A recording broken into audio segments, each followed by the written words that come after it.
Next, we go to our bureau in Bangkok. Patri Raksawang joins us with the latest on what's going on in the region. Patri, good evening. Hello, Michio. We start off in Myanmar, where landmark by-elections take place on Sunday. With only 2 days to go, pro-democracy leader Aung San Suu Kyi claims her party has been subjected to systematic intimidation during the campaign. NHK World's Jun Kobayashi reports from Yangon. More than 300 journalists from domestic and foreign media gathered Friday at Aung San Suu Kyi's home in Yangon. Sunday's vote is being closely watched by countries around the world to assess Myanmar's democratic progress. Aung San Suu Kyi said her National League for Democracy has filed a complaint with the Election Commission. She claimed the party has been the target of irregular and illegal activities. She cited examples include stone throwing that injured NLD campaign workers and the slashing of party posters. We have been saddened by the fact that the government and the Elections Commission have not been as firm as they might have been with regard to the irregular and at times illegal activities that have been taking place. Some of the irregularities were committed by those in official positions.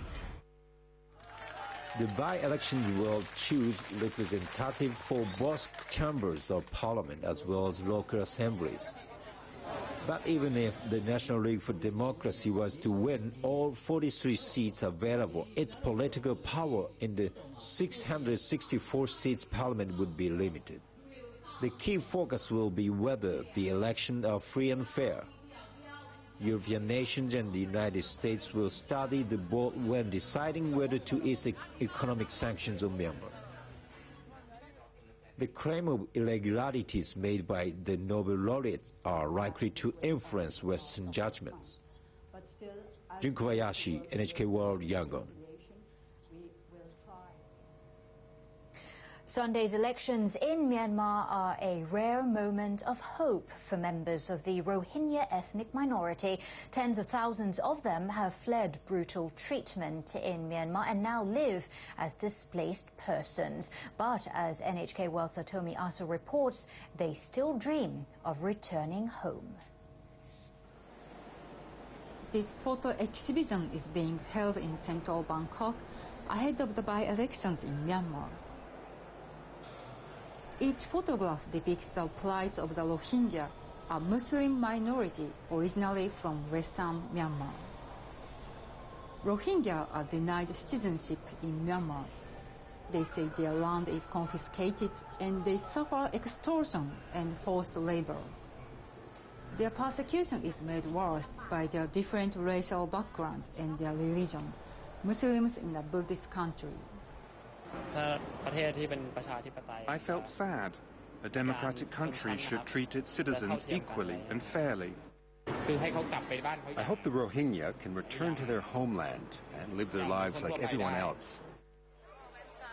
The United Nations estimated that more than 600,000 Rohingya, half the population, have fled persecution in Myanmar. They struggle to build new lives in nearby countries like Bangladesh, Thailand and Pakistan.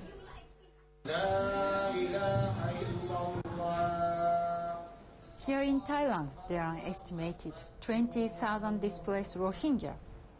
At this mosque in western Bangkok, Rohingya men gather to pray. Among them is Abu Kallam. He left Myanmar 31 years ago. With no legal protection, he keeps a low profile with his family in the busy city. In Myanmar, he claims he was persecuted, forced to work, and beaten by the military. Fearing for his life, he fled to Thailand. At least 5 villagers were gunned down by the military in front of me because they became too weak to carry things. After my escape, the military tore down my village, where 2,000 people lived. Don't know what happened to everyone. The hardship didn't end when Kallang got to Thailand. He sells traditional food to scrape a living, But he says he's routinely arrested. He's also worried about his 2 children who have no legal access to education. Aung San Suu Kyi is a beacon of hope for Kalwan. He says she's the only person who can improve his situation. He and other displaced Rohingya have often demonstrated in support of Aung San Suu Kyi, especially calling for her freedom during years of house arrest. Yeah, I support. I support Aung San Suu Kyi and admire her. We are like her children. She's the symbol of our fight, and I respect her for her long struggle. When he and other Rohingya get together, the upcoming elections in Myanmar are all they talk about. They are concerned whether Aung San Suu Kyi will really be able to solve the Rohingya issue if elected to parliament. If she really wins and proposes some improvements for Rohingya, a group of MPs may say no. She will not be able to do anything. We can only wait for her to win and work in the parliament, and that one day the change will happen. I wonder whether there will ever be a place on earth where we're truly accepted. Now I'm completely disheartened. My biggest hope is that we become recognized as people of Myanmar, so Rohingya can be educated and receive health care.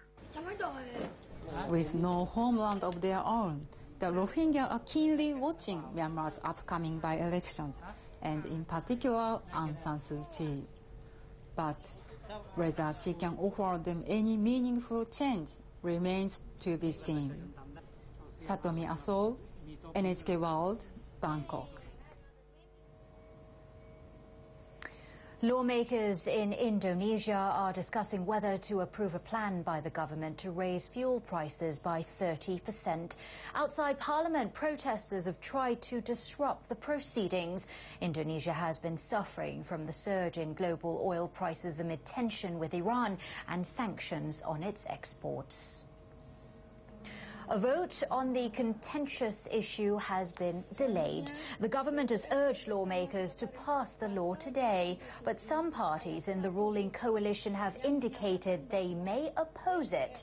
Indonesia subsidizes the price of fuel to make it affordable for low-income households and protect economic growth. But rising prices on the international market mean the government can't afford the increasing cost of the subsidies. The current price of a litre of gasoline in Indonesia is about 50 cents, which is among the lowest in Asia. Parliament is discussing raising that to about 65 cents. The proposal has caused anger on the streets. Thousands of workers and students protested outside Parliament on Friday.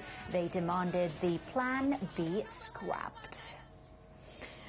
And that's going to wrap up our bulletin. I'm Patri Raksa Wong in Bangkok. Patri, thanks as always.